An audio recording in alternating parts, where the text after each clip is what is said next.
Are you looking for best gift ever para sa beshi mo? Ito na hinahanap mo.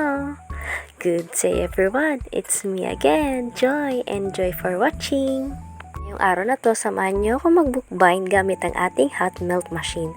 Sa paggamit ng hot melt machine is kailangan natin ng glue stripe. First step is kailangan natin painitin yung hot melt machine natin ng mga 1 minute.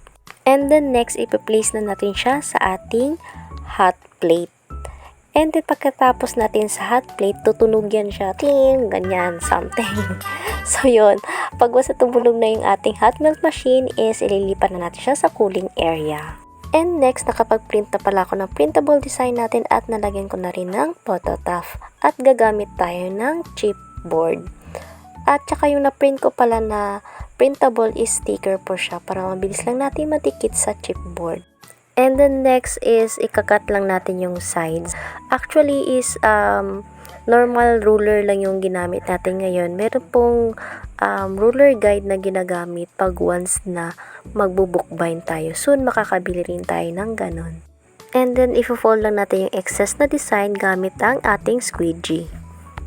Back cover pala yung una nating nagawa. And then next, ito naman yung ating front cover.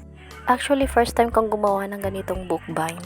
Ang nakasanayan ko is yung mga ring bind, yung mga pad, yan. Ayan, patapos na tayo sa ating front cover.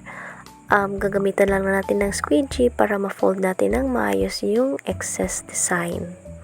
And then next sa ating tutorial is i-combine na natin. Sa pag-combine is gumamit na naman ako ng sticker para sa design. Actually, hindi ito ang proper. Ewan kung bakit ganito yung nagawa ko. So, ayan, if-fold ko lang yung excess dyan. Then, anyway naman, kung saan ka comfortable na gawin, doon mo na lang gagawin. Hindi ko alam kung bakit sinabi kong mali. Kasi hindi ganito yung natural na nakikita ko na napapanood ko sa mga ibang tutorials. Sa mga ibang crafters. So, yun, nagamit pa ako ng double-sided tape para maidikit ko lang yung na hot melt natin kanina. Helpable masyado tong squeegee natin. Helpable. So, yun is ilalagay na natin yung na-print natin na design sa ating first page para presentable naman yung ating bookbind. Another design ngayon, another attraction. So, yun is hindi ko na rin alam anong ginagawa ko dito. Basta makabuo lang ako ng notebook, yun na yun. Manonood na lang ulit ng tutorial kung paano ba talagang proper bookbind. Dinidikit ko na yung ating design. O, charan! O, diba? Perfect! And the next, yung ating back na naman, lagyan din natin ng design. Alam nyo ba yung iniisip ko dito? Sana perfect yung ginagawa ko. Sana okay, matino yung ginagawa ko. Kasi sayang yung mga materials na nagamit ko dito. At syempre sa mga gustong umorder, no worries.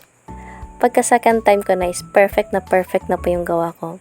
Kaya sa mga gustong umorder, please direct message us. Stand up to serve you. Ito na ang ating finished product.